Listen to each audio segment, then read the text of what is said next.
সান্ডা টিকটিকির মতো দেখতে একটা অদ্ভুত প্রাণী সান্ডা নামক প্রাণীটি কয়েকদিন থেকে অনলাইনে ভাইরাল হয়েছে। আমাদের অনেকের মনে কৌতূহল জেগেছে যে এই সান্ডা নামক প্রাণীটি হঠাৎ ভাইরাল হওয়ার কারণ কি। কারণ হচ্ছে এই সান্ডা নামক প্রাণীটি আরব দেশে যারা ধনীরা আছে তারা এই সান্ডা নামক প্রাণীটি খেতে খুব পছন্দ করে।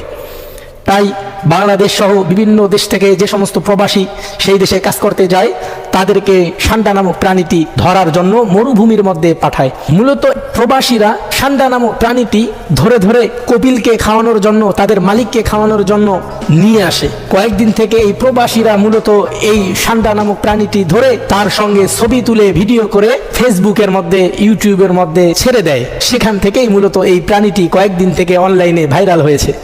এখন বিভিন্ন জায়গা থেকে প্রশ্ন আসতেছে যে এই প্রাণী খাওয়া যাবে কি যাবে না। রাসূলুল্লাহ সাল্লাল্লাহু আলাইহি ওয়াসাল্লামের জামানায় এই সান্ডা নামক প্রাণী একদিন রান্না করে আল্লাহর রাসূলের সামনে দেওয়া হয়। আল্লাহর রাসূল বলে যে এই প্রাণী খেতে আমার রুচিতে বাড়তেছে, এটা যে খাবো আমার রুচি আসতেছে না, সুতরাং এটা আমার সামনে থেকে সরাও। তবে এই প্রাণী তিনি খাইতে কাউকে নিষেধ করেন নাই।